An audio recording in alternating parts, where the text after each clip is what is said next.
Hi, everyone. Welcome to another episode of Second Act Actors. I'm your host, Dr. Janet McMorty, and yeah, you got it. I'm still a medical doctor simultaneously trying to pursue a career in acting. My guest this week is Eliza Shin. Eliza is another doctor actor, a fellow doctor actor. She is the second one I've had on my podcast. The first, of course, was Dr. Francesca Decker. Definitely check that episode out if you haven't heard it already. Eliza is not my last. We are coming out of the woodwork, folks. Doctors, actors, doctor actors. It's fantastic. So Eliza actually started the Facebook group Doctor Actors. And so, of course, we are all this lovely little community on Facebook of doctors who also like to pursue acting. She has an incredible story. She was a board-certified urologist, and now has pursued a career in acting. She has an inspiring story. She's got a lot of, I'm going to say rage, but like in a good way, because I feel it, about the medical system, medical training. And for those of you who've gone through that, I think you will really relate to her story. But honestly, those of you who have been through pretty rigorous training in any of your first acts, and honestly, theater school, there's a lot of comparisons. And it's pretty intense when you look back what you had to go through to get to where you are today. So, this is a really intense story. You're going to love it. Please enjoy the incredibly motivating and inspiring Eliza Shin.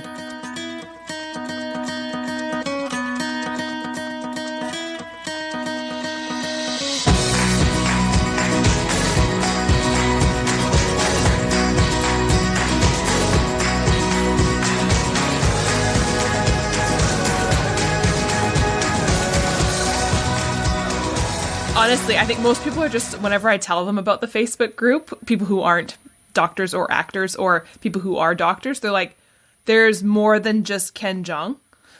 Yeah. Yes, of course. Yes. Yeah. I mean, everyone knows one celebrity and just can't fathom that other people may also fall in those footsteps. I know, right? Yeah. And then, of course, he's like the pinnacle of like success, right? So they're like, oh, just you're a doctor and an actor, like Ken Jeong. I'm like, yes, exactly like him. Okay. I think in general, it speaks to the fact that unless you're a celebrity, most people don't understand that there's a whole working class set of actors who have put their children through college, purchased houses, spent decades living a life as a career, for lack of a better term, journeyman actor. So, yeah. People think unless you're famous, I think you're not an actor. Yeah, exactly. And I think, to be honest, I don't know if I ever thought exactly that, but I guess I don't think I really realized how much work it would be to ever get to that point of like quote unquote celebrity, or two, how much work there is to be that type of actor and how fulfilling it is, right? That kind of, day player or community theater or indie films and stuff like that. I mean, it's lovely. I think it's the same way that being a physician is misunderstood. I think in general, people misunderstand each other in life. And you only, see the glossy veneer and you have no idea what goes into charting, CMEs, educational credits or whatever, malpractice insurance, blah, blah, blah. And on the side of being an actor, the business aspect of it that nobody sees, the soft skills that are needed, all of that. So I just resigned myself to just being misunderstood. Yeah, and I'm sure it's true in every industry, right? Like what you were saying, there's so much more to it than we want to, than I think we even want to understand just because it would take too much brain power, right? I remember trying to at the beginning of the pandemic, there were some people who were just kind of confused about, why isn't my surgery being done? And I was trying to explain to them about like all these step-by-step inner workings of the hospital of how an actual surgery gets done, all the way down to like the cleaner has COVID. So you can't, that's a step that is now missing. And they're like, oh, I never thought about that. And you're like, yeah, fair enough, right? You never have had to. Fair enough. Yeah. Mm-hmm. So true. A lot of people are really bad at systems thinking, period. Mm-hmm. I mean, I just did my short film, and bless his heart, one of my actors, like 2 months out, it's like, so do you have an idea of my call time? And I was sort of like, you have no idea. Everything that goes, your call time is one of the last things that I am going to attend to. But in your little, almost narcissistic world, you want to know what time you're going to have to be on set so that you know what time to leave. Wah, wah. Like, you know, whatever. Yeah, I think we're all kind of like the sun in our own little solar system. We're totally like the sun. Yeah, so. Oh, man. So tell me your story. How did you get into this crazy world of acting? And also, you are a fellow doctor actor. Yes. So I'd like to tell, first of all, I no longer have an active license. So that is all done. And I don't know if you or listeners have seen some of my other pieces, but trigger warning, I write a lot about suicide awareness because I was flagrantly suicidal pretty much through childhood, teenage years, even through college and med school to a certain degree, but especially during residency, it was at its peak. Largely because my mother passed when I was right about to turn 4 years old. So I have memories of being in a hospital frequently as a child. So I'm sure there's some sort of desire in there, unconsciously even, maybe to get back to mom. A hospital had been a place of just an ordinary part of my world, even at that very young age. So because of various like family traumas and dysfunctions, I found quick and easy solace in saying I was going to be not only go into medicine, that was actually secondary to being a missionary. As many children or people do in times of chaos, sometimes you either succumb to the chaos and get even more like dissociated, or you cling to things of control. And religion was a place of control. And then I also knew, even at that age, that I had enough intellect that being just a missionary wouldn't be enough. So I heaped on being a doctor on top of that. Up to then, I swore I'd never become a doctor. It held no appeal for me. But those were those teenage years. The way a lot of young girls used to run to a convent in order to kind of have an identity and some control over their life. It was not an emotional match for me, but it was an intellectual match, and the idea of emotional intelligence was only beginning to surface back in the 80s and 90s. So during medical school, I had the intellect to get through, and I suspected that I didn't really like it, but I did like intellectual competition, and I did like excelling, and I did want to belong somewhere. So I had the ability to match in urology, which at the time, 17,000 medical students a year, 42 spots in the country, plus I was female. It was a way of providing service to gender inequity, and I got a spot at a decent institution. And during my surgical intern year, it just, suddenly I wasn't special anymore, right? Like, I was just another surgical intern, and gender became so important right after medical school, because all my male former classmates now were at the top of the social heap. They were surgeons, female nurses were falling all over them to get on now to the rest of their lives. And I realized that the rest of my life needed qualifications I didn't have. I wasn't fun anymore, if ever. I wasn't feminine because I tried so hard to be androgynous and kind of male passable so that I'd be accepted by that group. Because of the emotional nature of everything at the hospital, my only coping mechanism was to distance myself and become hard and angry and frustrated. I also am small in stature, plus I'm an Asian female. So I had to overcompensate in order to, kind of make my status or presence known. And so then I was just bossy and pushy. It was a terrible, terrible match. And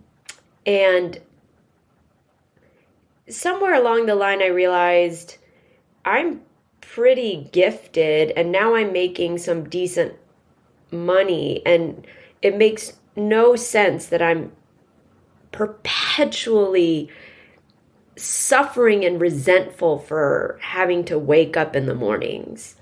I had started therapy my first semester of medical school because of a lecture in the psychiatry department made me realize I think I need a little bit of help. This is all to say I knew I needed to get out of medicine. Something told me that. So I switched from urology to radiology because I needed to pay off my loans somehow. I barely made it through radiology residency because of just all my mental health issues. But I made it through. I paid off my loans in 6.5 years, and 2 weeks later I put in my notice. All that time, I thought music was going to be my salvation because I'd been musical as a child. And then for a few years, I pursued enough music to realize I'm not cut out for the life of a professional musician. And I started having the same feelings towards music that I had with medicine. Like, are we done yet? I just didn't have that natural kind of curiosity. But at the same time I started music, someone had said I should, get an agent in Chicago. And little by little, acting just sort of stuck around. And so it's not a glamorous story of, oh, I've always thought of being an actor, but I had to just fulfill certain responsibilities, but I held out and now I'm successful. That's not it at all. It's sort of like I had a first long-term relationship, almost marriage with medicine. I needed to divorce myself from it. I thought this other person was going to be able to be my identity. That didn't work out, but kind of this sleeper career in the background has come to the fore. So that's a long answer, but I want people to understand that sometimes you just make the wrong decision as a teenager.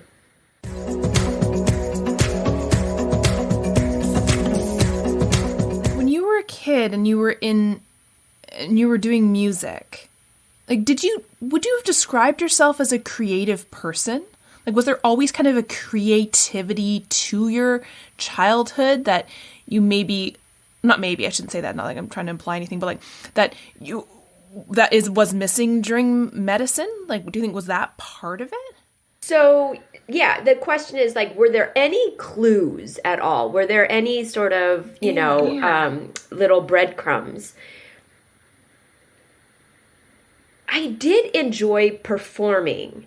And I was very, I scrutinized that as I was, going through these classes and everything in Chicago, because there's a difference between wanting to be a performer because naturally you are one versus wanting to perform because you need some sort of eyes on you for other reasons. I mean, it's a razor thin line between that's a space that you feel like is home versus constantly wanting to feel special and be the center of attention. I did enjoy performing. I remember like at the piano, I would play some pieces with just a melodramatic amount of emotion. In sixth grade, we put on The Importance of Being Earnest, and I could tell I naturally understood how a script should be lifted from the page, and yet the other students were just clearly reading the words, and I didn't know what I should do. But I also had an absence of any adult guidance really as a child. So I was off, so there was nobody to say, hey, follow that. My biological mother had been an artist, seamstress, fine arts, all kinds of things. So there might have been something from that end. So perhaps there was, and I think music seemed easy because it's what I call an art of execution. You hide behind your instrument or the song or whatever. It's not really you. I was coming from a bilingual, bicultural home too. I didn't understand a lot of human dynamics on the TV or in a play because they were culturally unfamiliar to me.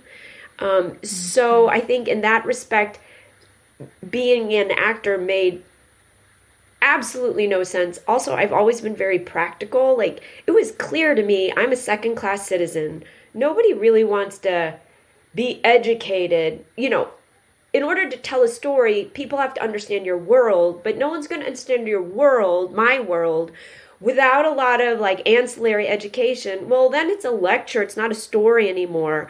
I'll just be the fruit seller on the side as all the white people or black people play out their story. Then we don't have to explain me, and things are palatable to a general audience. I mean, things have changed, but I've always loved being part of the entertainment. I was in bands. I enjoyed, employees only door. I always want to go to the employees only door. I want to be part of the workings of a spectacle. That I love. So, yeah, I don't know what that is, but I've always had that. And I wonder about the performative aspect of your time as a urological resident, right? There was very much a character that you were playing. Oh, without it. That's why I could match wherever I wanted to. I knew how to charm people, turn it on, not in a seductive or malicious or manipulative sort of way, but I definitely knew my way around people. But I could feel, there was again a point in residency where I'm I can tell I always mirror the person who's most in power in the room. So any attending that would show up, I would become like Carrie. Carrie was loud. She spoke in a certain rhythm, but it was so ingrained in me to just acquiesce or mirror that person. And then when, Mike Carter was in the room, we would talk a little softer and we would talk about certain topics, And then when Bill Middleton was in the room, we would talk like this. I remember going home, I'm I don't think this is right. I don't know quite who I am. But it was such a survival mechanism ever since I was a child, and it got me where I needed to go. I absolutely, it's that thing like we talked about at the very beginning. I had this veneer of what it would be to be a doctor or a urology person or somebody accepted into an old boys club. And I didn't realize, well, then I have to hang around the old boys all the time. And I'm not going to fit in. I don't care about what they're talking about. Suddenly I have to actually be one of the boys, not just be desired and accepted by one of the boys. And I'm like, I'm in trouble. And I wonder about, because I feel about medicine being so checkboxy and like work the steps all the way up the totem pole until there is no more steps. And then when you're done all the steps, you're like, oh, I'm at the top. Oh, there's nowhere else to go. Wow, this kind of sucks. Because there's nothing to strive for anymore. And it's kind of a shock when you're there. And you're like, oh, now I'm the person that people are trying to work their way up to.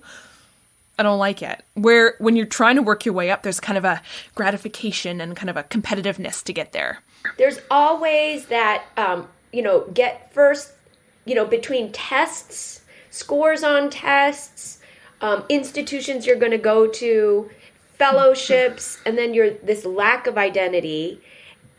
Some people will throw like getting married and children to like give something there. But then, I mean, this is the one thing I know I've always had. I've always been able to see people in a way that other people haven't, just because in conversations I can tell like, oh, you don't see that the way I do. But you could see all these people adding on stuff to try to be special.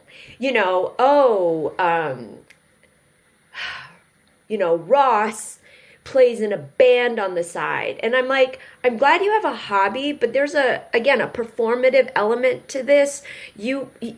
Everybody was trying so hard, not everybody, but so many people were trying so hard to bring out some part of themselves that was distinguishable from the rest of the herd, rather than there were a couple of people I could see who like genuinely enjoyed medicine.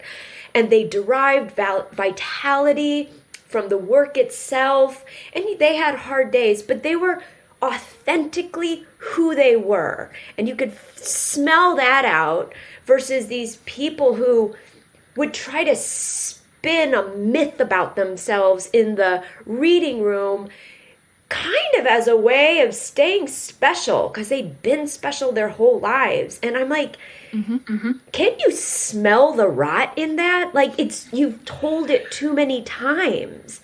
It's dead on the vine. Oh, anyway, I forgot your original question, but yes, there's this thing that happens. And that's why so many surgeons, I feel like, turn into these tantrum throwers, these bombastic, unchecked ids, because they're just one of the crowd, but they want some validation. They don't know what to do. They're emotionally stunted. Yes, there's so much personal emotional carnage in the medical field. I never felt a real kinship to my colleagues by and large. And I'm like, that's a problem too. I should enjoy these people that I work with, but I never felt like I fit in. And I had to also ask myself how much of that is self-generated and how much of that real. So, yeah. Well, and I take myself back to when I was in school and like high school, elementary school, undergrad, thinking about a career in medicine and being told, you better go do a bunch of stuff to make your application stand out. Because I know in the States, I'm sure it's obviously still very competitive to get into medical school in the States. In Canada, it's like ridiculous. The medical school I went to, there were 7,000 applicants for 200 spots. So you're told at a young age, if you want to be a doctor, You're going to be competing against the elite of the elite of the elite, people who've traveled to Africa to cure Ebola, people who've volunteered their entire life, people who have played the drums in a Grammy-winning rock band. I don't know. You better do some stuff to stand out. And so how can you not cover your resume with things to try and make yourself look and feel special?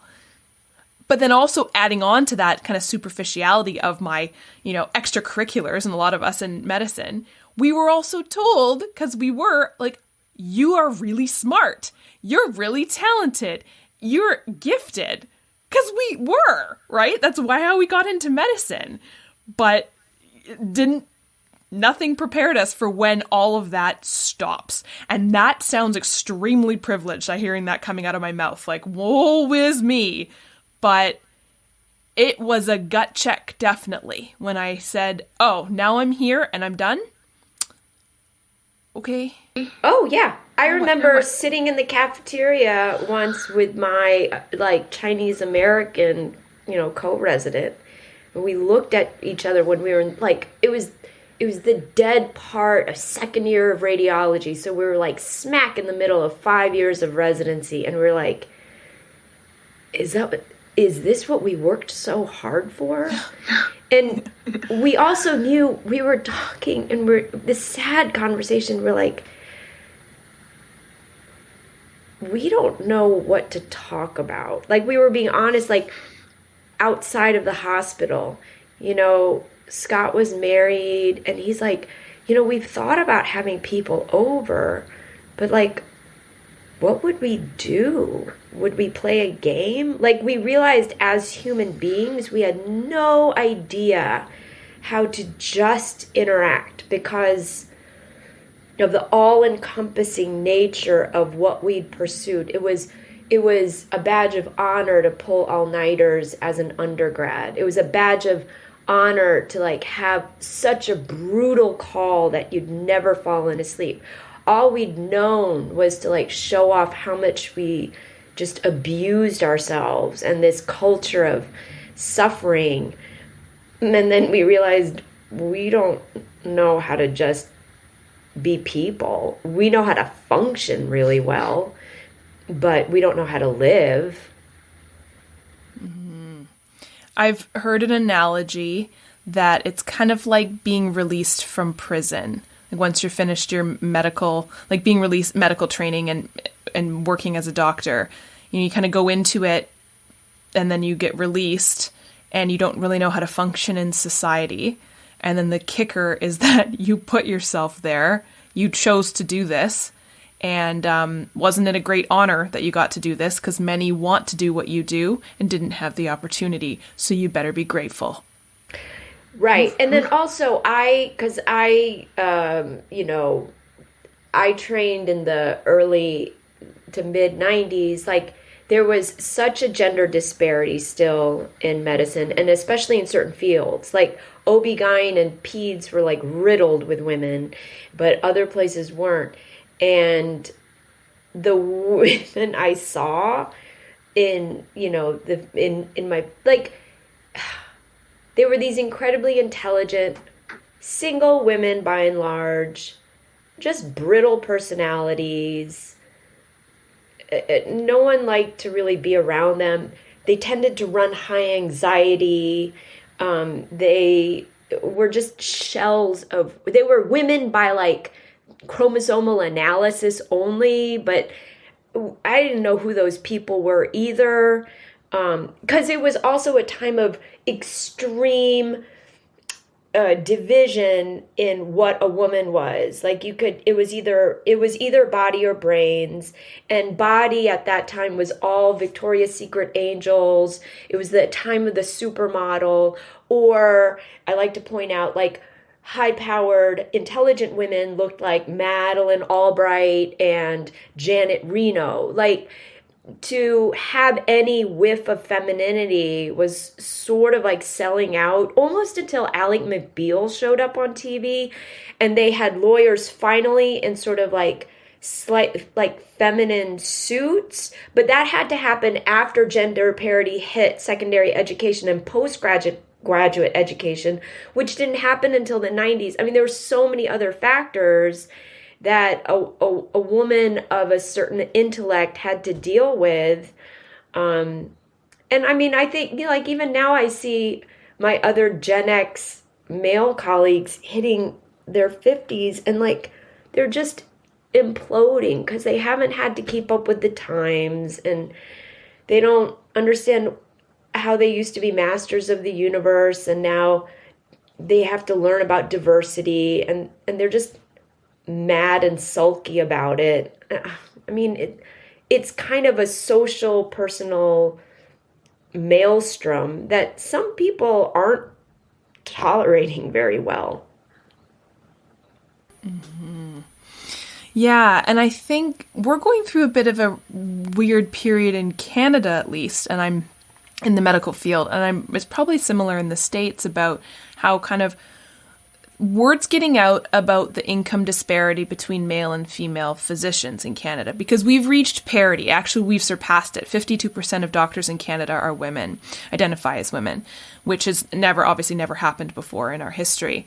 But we make significantly less than our male colleagues. And some of the comments that you read make you want to destroy society with a matchbook, but with fire. But the big thing I remember reading was in our college, the college complaints when the public complains about a doctor. When they complain on average, when they complain about a male physician, it's about something went medically wrong with their care. So you would say a justifiable complaint, right? Fair enough. We're humans. Humans make errors. The vast majority of complaints against female physicians was about their personality. About, she was not nice to me. She made me wait. She did not spend enough time with me. So the soft skills, like you were saying, nothing about their care as doctors. In fact, there are studies that show care by female and female identifying physicians is superior because we spend so much time. But I was just fascinated by that, and it made me really angry because I know like you, have tried to masculinize myself so much that my voice, when I listen to what I sounded like prior to medicine, my voice is actively deeper and kind of more forceful because I want to be seen as an equal and I want my patients to respect me. And that's how I think I can do that outside of becoming a white British male. Because then I'd look exactly like a doctor's supposed to look. Right. Well, also, and this is not a well-voiced opinion, even if it's true, but I had a hard time getting any authority. Well, there was a cohort of female nurses who did not want to take orders from me. Mm-hmm, mm-hmm. And I'll be honest, I've never wanted to be a nurse. So there are certain things, in there, right? And those obstructionist female nurses can ruin your care, ruin everything you're trying to do.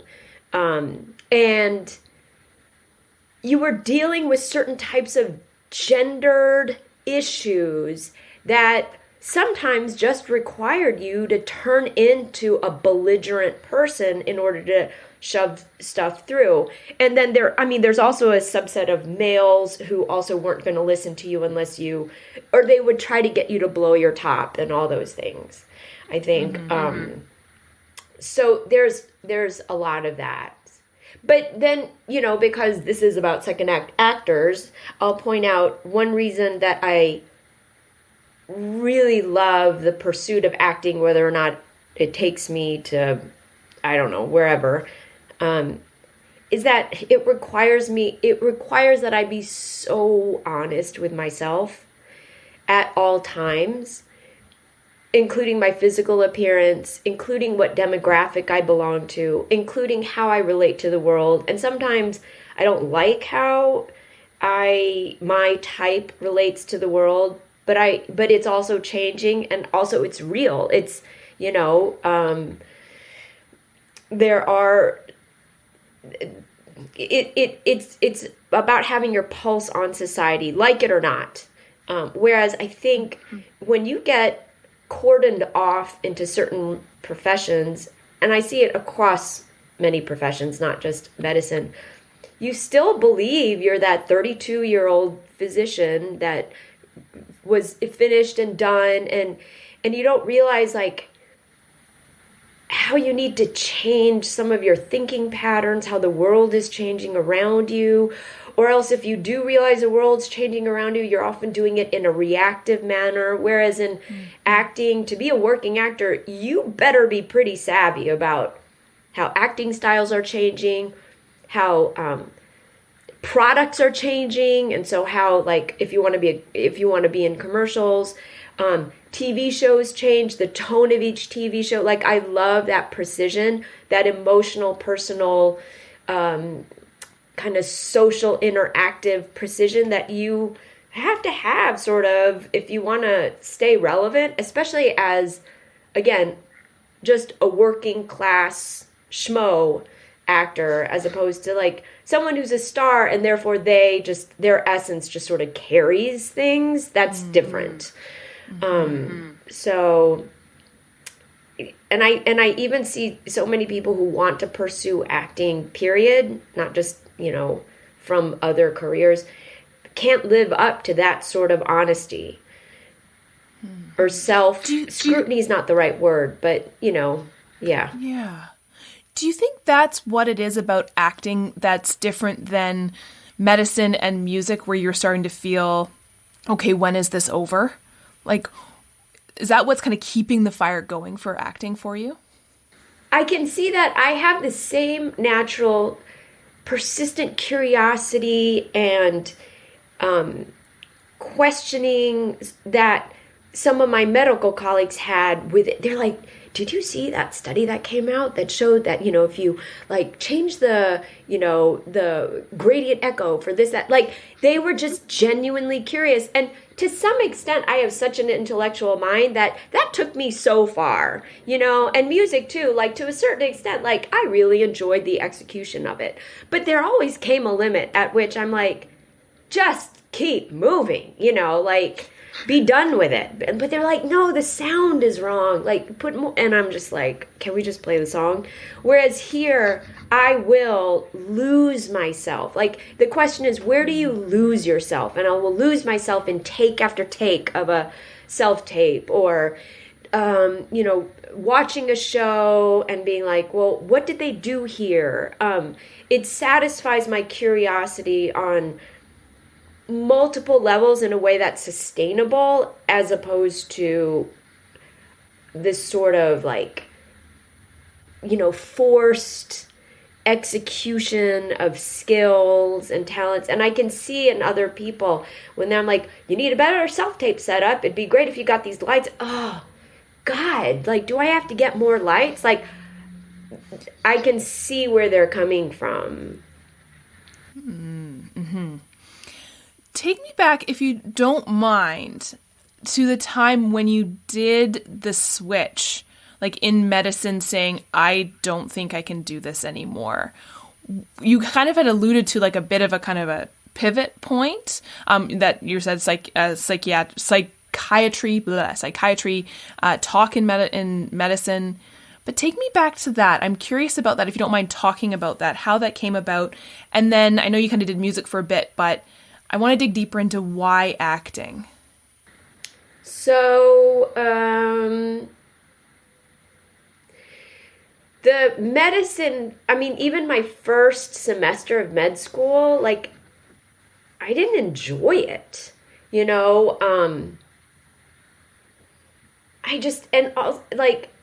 I had the ability to just cold memorize facts. But I knew people who would just devour the pathology book. It was just so interesting to them. And I'm like, there's something different between me and you. And then I had the hardest time picking a specialty. And again, because like you've got a creature that doesn't even belong in this terrarium and you're trying to find the right corner for them. And I couldn't do that. And then so I just picked the thing that was going to make me the most special. You know, a female urologist, like you can't get much more special than that.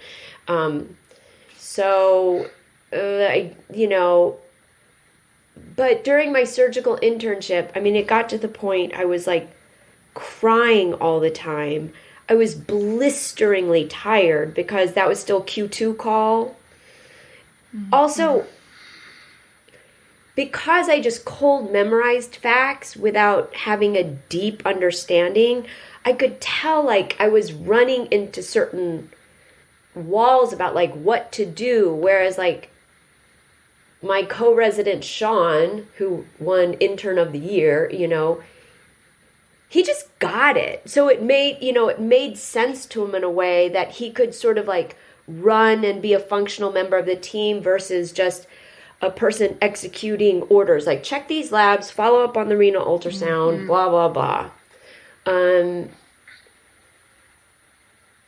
So I just also to be, you know, unfortunately brutally honest, the day of early match, I remember walking back into my apartment at the time after the dean of the medical school had said, "You've matched here." It's like, great. Number one, I didn't really want to stay there. I kind of had wanted to go someplace else, perhaps. But number two, I walked into my apartment. I was like, did I just want to see if I could get in? I had 6 years ahead of me of residency. And I was like, that's a telling thought that I kind of just wanted to see if the club would have me. So, I mean, because it's not a decision that came in one day. It's just all these little things. And then even as I did radiology, there was problems with that. But I kind of got the idea, I got to pay back these loans and then I'll have my freedom. So I just shoveled money at these loans. Also, I'm lucky in the fact that I didn't feel a deep desire to like pursue things. I could see so many of my other colleagues finally are flush with money. And they're like, oh gosh, I want to buy this, go out to dinner here, blah, blah, blah. And I'm like, I mean, I don't mind doing that sometimes, but I didn't need a lot of things. That has been a gift that I've had in and of myself. Whereas people are like, I think next time we're going to go to Turks and Caicos. And I was like, have you been to the Caribbean yet? I mean, like, how different is it going to be? Like, I'd rather shovel my money at my loans. I, of course, didn't tell my parents or any family members because I'd have to deal with that. It was hard enough to personally stay alive. So I'm like, I can't even deal with that. And then the acting, I think it's more like, I do like to think of these as like personal long-term relationships. The music, just novelty and everything just started to fade. And I also could see like, I'm not great at being a musician. Now, I'm not great at being an actor. And in fact, like I've had to learn quite a bit in these 7 years that I've been in Los Angeles. But I guess it's the thing too that it's okay to your ego to be not good at. Whereas everything else, I'd always gotten the quick hit of like, God, you're good at that.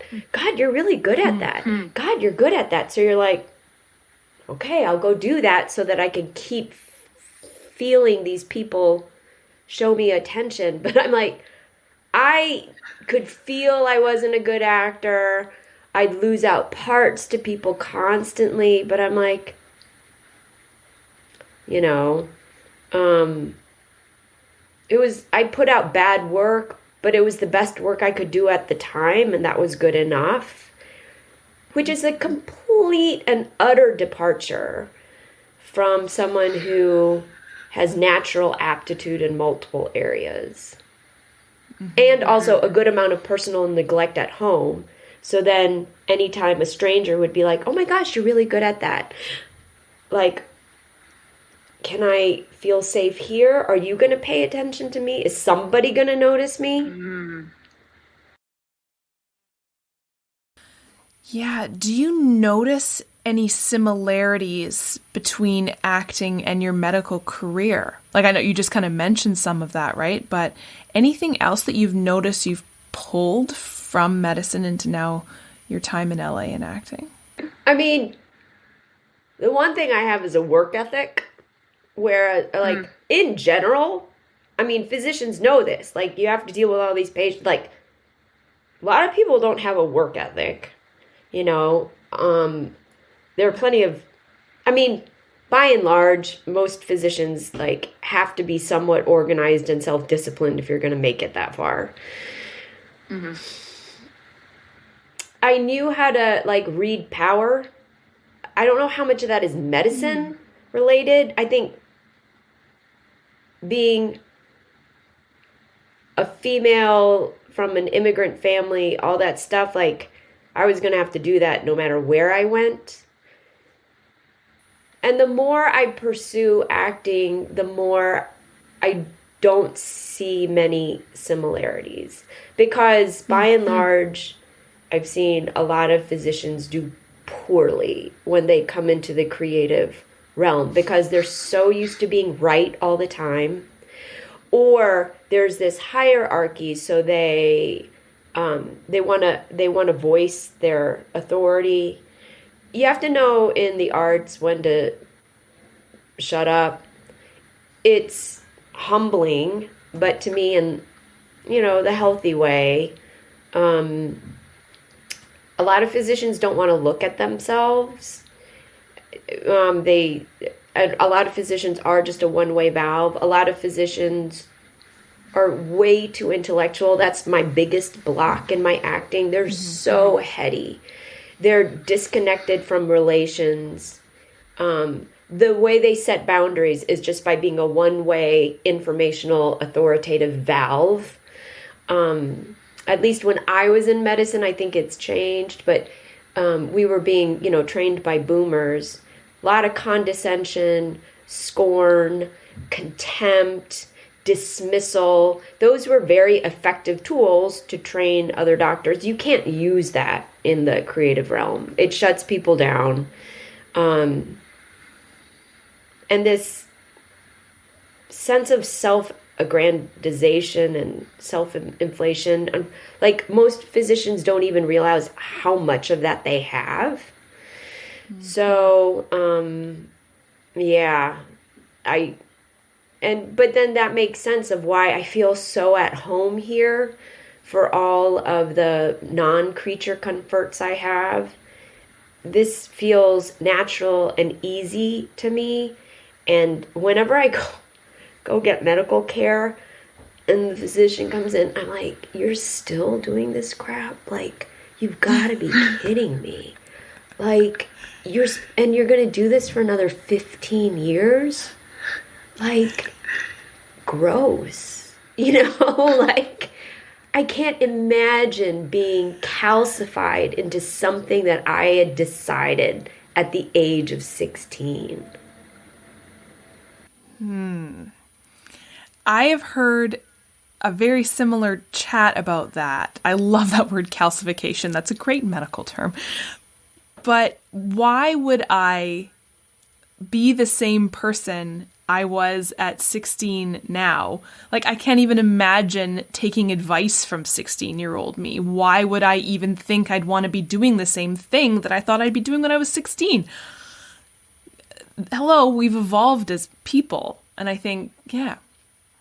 You know, physicians, and I can think of several, like, especially dancers that I meet, like, it's just, they're like, this is home. This is it.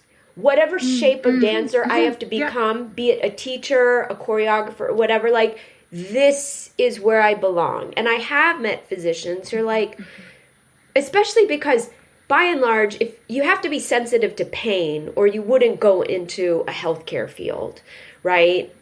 I mean, of like one one case at a time, one person at a time, you're dispensing some sort of relief. It makes sense to them. Whereas for me, I was just doing that because like it seemed like it was a good idea and people looked up to that idea, but not because it was it was a true need in me that needed to be fulfilled. But I have met plenty of people who like, oh yeah, at 16, they smelled their way home. Yeah. And I think that's true it is true for a lot of careers, right? Like you meet people who like actors, right? Who've been doing this forever and they love it. It's in every fiber of their being. But then you meet the people who are now calcified against the industry, right? I've got friends that I can think of so many in my head, friends who in medicine, like when you met them, you're like, this is it. You're just pure joy exuding from you in the operating room. Like this is your calling. And I think and then I kind of feel like, okay, well, if this is their calling, why can't it be mine too? Why am I not feeling this? Right. And I think that was a big shocker for me. I think in medicine, we kind of put a bit more of that. This is your calling, right? You're called to serve in the medical field, where I don't know what it is about healthcare. I think it's because it's such a it's selfless profession. But I remember thinking in my head, so many people don't enjoy their jobs, right? They just go to work, they do their work, they make the money, they come home, and that's fine. Why am I feeling this like, no, I need to have every fiber of my being feeling like I love medicine because it's a calling? I don't know why we do that to ourselves. I think I felt less of than a calling of just like, can I be the top of some heap? You know, like it was that for me, I was just so competitive. I needed something I could, sort of point to justify like being alive. So, and I like competing. I mean, there's a competitive aspect to acting, even there's a part of me that people used to ask, do you miss medicine? And I would always say the same thing. I don't miss medicine, but I miss that feeling of mastery. Because I knew what I knew, and I knew exactly what to do with all kinds of things. And that feeling of just surety, I lost when I decided, when I came in here. But now I'm just starting, especially in my co-star auditions, I know when I can hit it. And part of me is sometimes I'm like, ladies, step aside because you're up against me for this.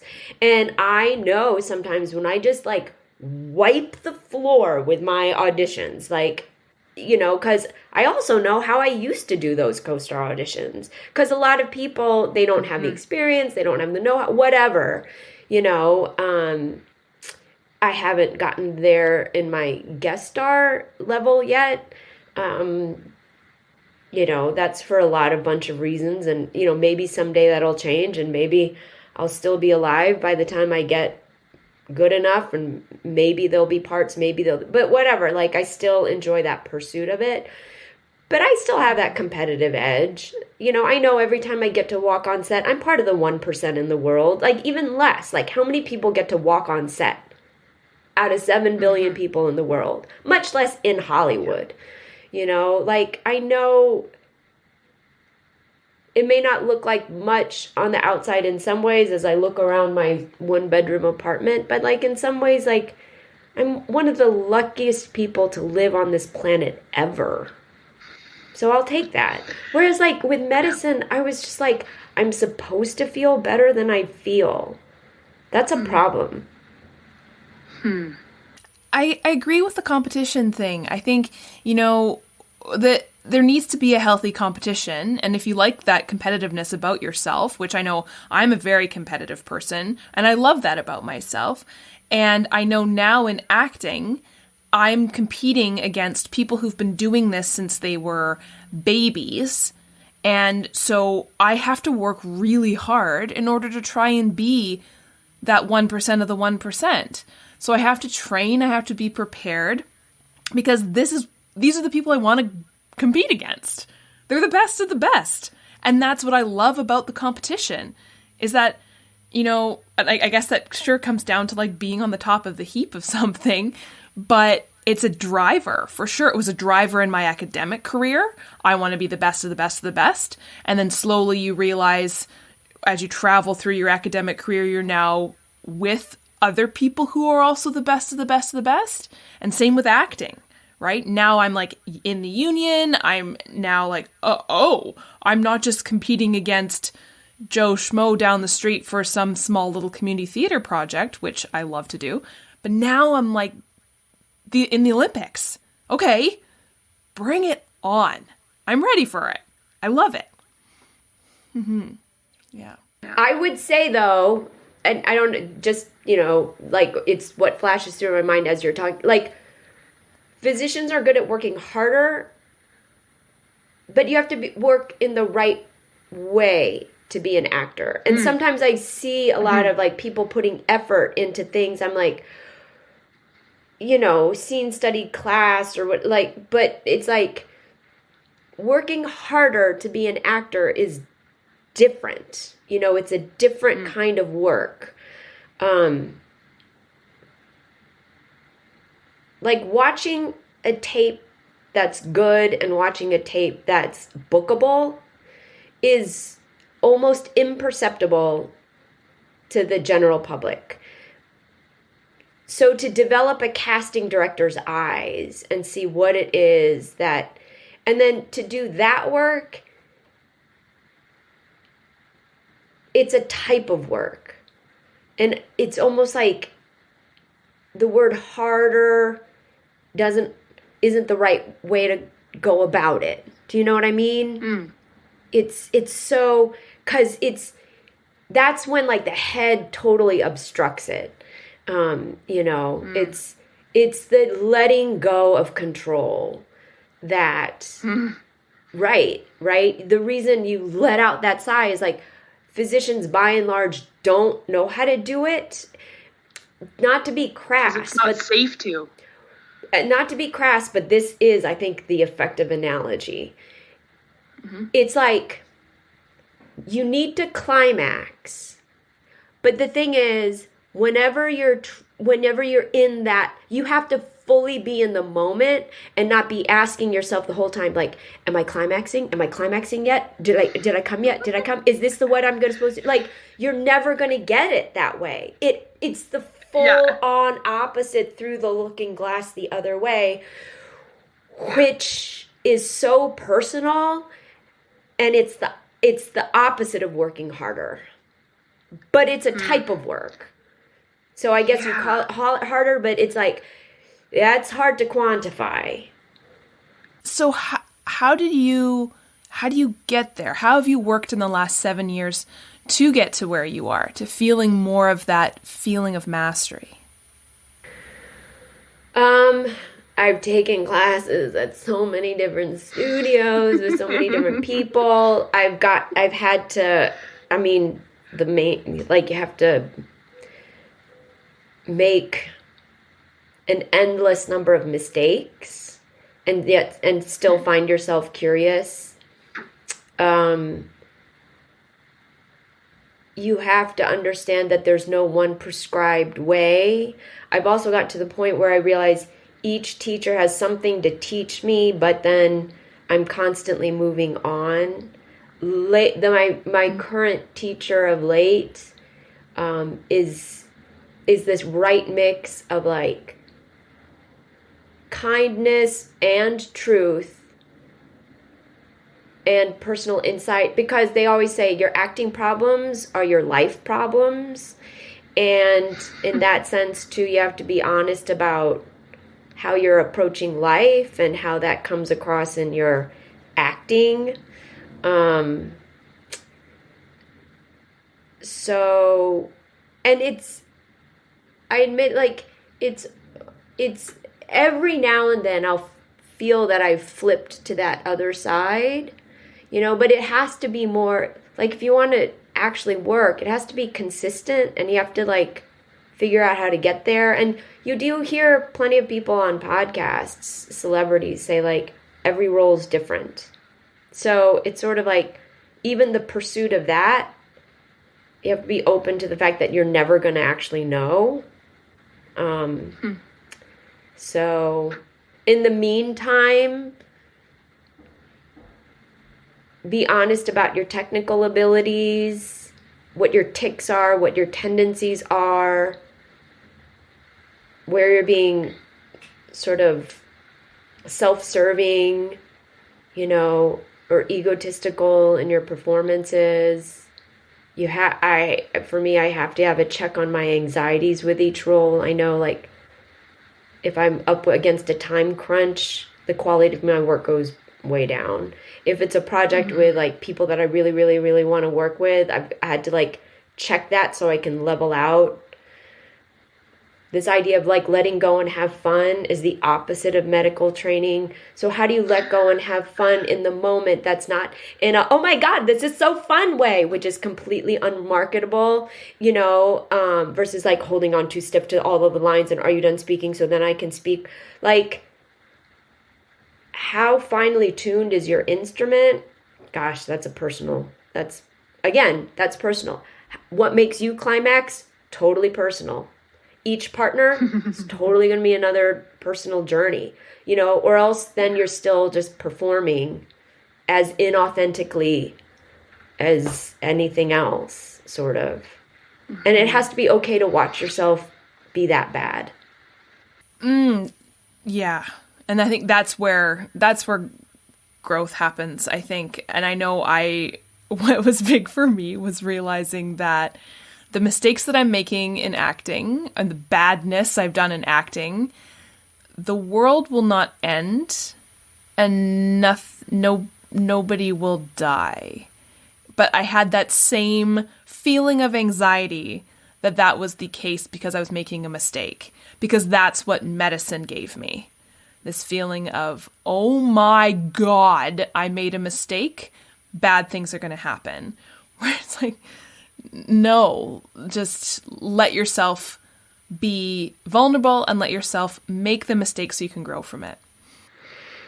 Yeah, like the shame factor, and I think that comes to a lot of people, especially depending on the home of origin and how mistakes were dealt with there. Yeah. And I think also our ego needs change through time. Again, that's why I really enjoy, like, acting makes you be honest with yourself, like, really in the moment, in circles of context. Right? There's no one absolute, because a mistake is going to hit me differently depending on the role and the part and where I am in, in my career and my development. Yeah. I did want to touch on something that the other doctor actor I've spoke to, Francesca, Dr. Decker, brought up that was a bit of an eye-opener for me and a struggle I was having with acting. And that was the idea of emotional restraint and how that she had labeled emotional restraint, how as doctors that is ingrained in us to not show emotions, even though we do feel, obviously we do feel them, because that's going to help the patient in front of us who's dealing with horrible things. It's going to help us get through this. Doesn't. But then now as actors trying to, for me it was like, I need to emote sadness in this scene. I'm feeling sadness, but the person who's like my acting coach would be like, yeah, I'm seeing nothing on your face. I'm like, great, I'm a fantastic doctor, but a terrible actor. Because that was I hate to use the word block, but that was kind of like the block for me, being like, but I'm feeling sad. Like, it's not shown on your face. Great. That is rewarded in medicine, not rewarded in acting. Have you found that at all? Sure. I think that's with life, right? Like any customer service representative, anyone, you can't go through life that way, period. That's why so few people are actors, period. Yeah. It's also why, unfortunately, I'm such a good co-star actor. Like, I'm just the human background. I'm the wallpaper. I'm the human wallpaper moving the storyline along or something like that. I move the story along, yeah. Yeah. But most people have masks, and especially in healthcare or any of those industries, you have to. Like, you don't panic. People say you don't panic on the plane until the flight attendant panics, right? Like, you're in charge of those emotions, like that. But also people do that in their marriages all the time. They're like, you can't flash what you're actually feeling to your partner, or else there are consequences. And there are some people who have that just natural ability where things just move across their face, like, all the time. Sally Jenkins, to me, comes to mind. Like, it's so, like, her face is always so telling. So I think that's an ability that most people don't have, not just physicians. And then number two, especially when you're coming at this as a second act and also from a highly intellectual field. So for me personally, like, I would read it and I'm like, oh, this is what's supposed to come out here. This is what's supposed to, I'm letting the script drive what I think my words are supposed to be and what I'm supposed, and then, like, that doesn't work. That's not going to get you anywhere, because you're supposed to be the person lifting it up off the page, and that requires genuinely feeling stuff. Then once people genuinely feel stuff, I think things start to go across. But I feel like that's that magic, imaginary ability to, like, step into another dimension fully, where, like, on a cellular level, some things are happening, that then you're genuinely sad. And then, so, of course, it spills out on your face. But you can't, I mean, to a large degree, showing emotions is the tougher, less effective way to act your way through a scene, I think. And I think, in general, in medicine, I think a lot of people don't know what they feel. But it's also because it sorts for those kinds of people. Hang around enough artists enough, oh my God, like, it's like, they're always emoting or, you know what I mean? It's like such the other end of the spectrum. So, yeah. On a totally different note, on a more, like, I don't know, casual note, do you have any fun, crazy stories from your times on set?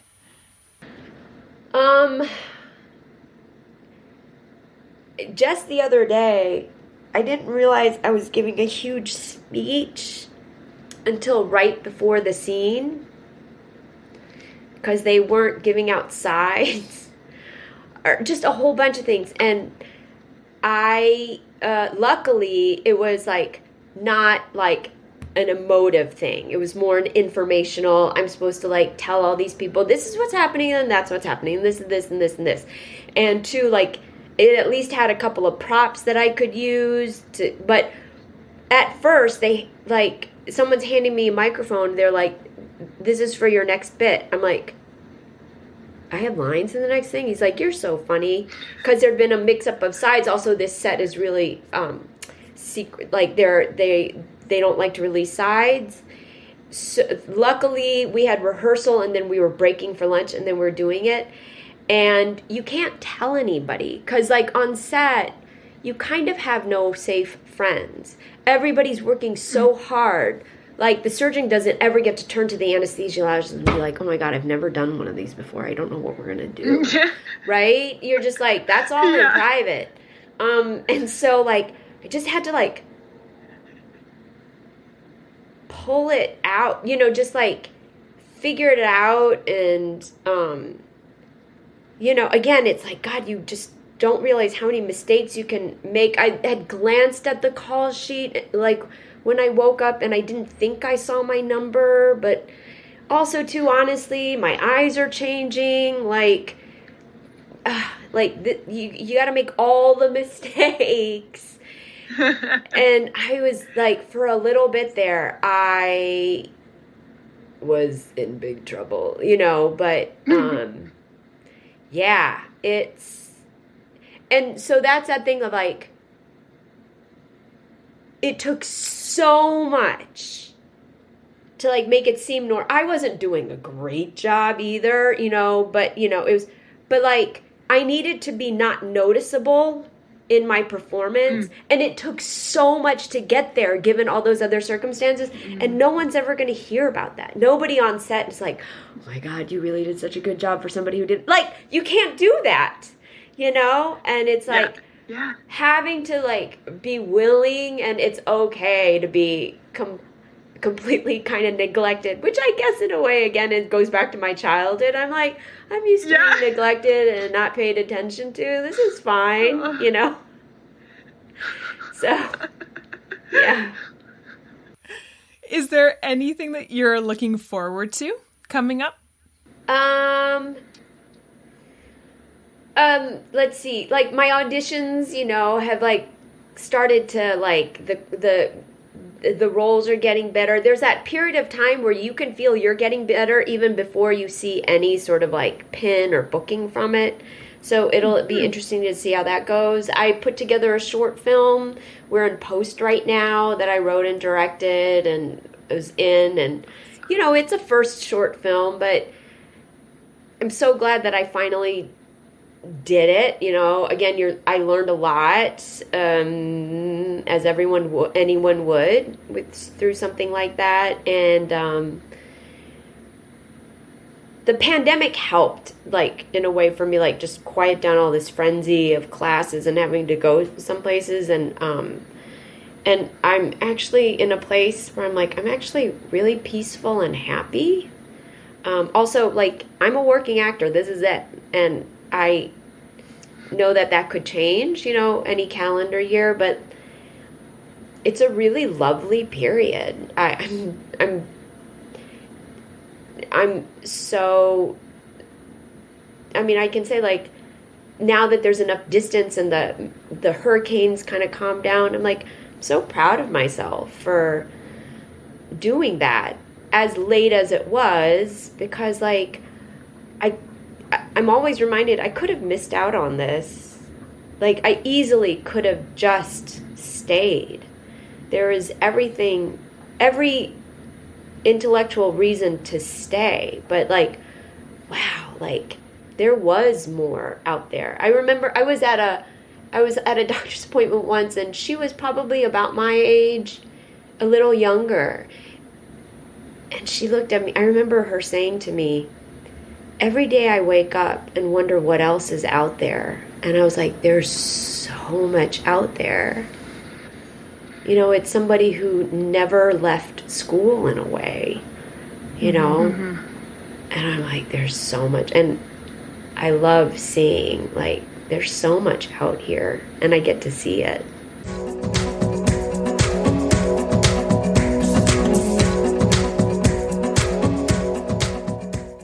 Thank you, everyone, for tuning in, and thank you, Eliza, for being my guest this week. Thank you for bringing a lovely community together, finding all of us out there who are doctors as well as actors. If you're listening and you're a doctor as well as an actor, definitely come find us on Facebook. We're literally Doctor Actors of Facebook. Come find us. We're a really lovely community. We are your people.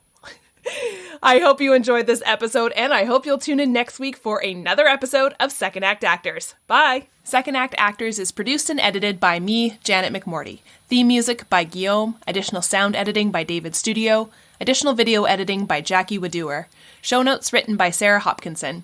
I record using Riverside FM.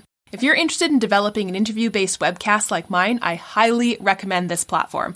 Shoot me an email and I'll direct you to the wonderful folks there. If you or someone you know is interested in being a guest, email me at secondactactors@gmail.com. Don't forget to like, subscribe, and share with your friends. My love language is words of affirmation, so compliments, constructive criticism, and feedback are always welcome and encouraged. Negative Nancys, Judgy McJudgersons, or Debbie Downers, unless you're Rachel Dratch, regarding me or my guests are not welcome. It takes serious courage to share your story with the world, so if you're tempted to negatively comment about someone else's story, please ask your therapist why you're such a garbage person. Save the drama for the stage. On that happy note, I hope you'll tune in next week for another episode of Second Act Actors. Bye!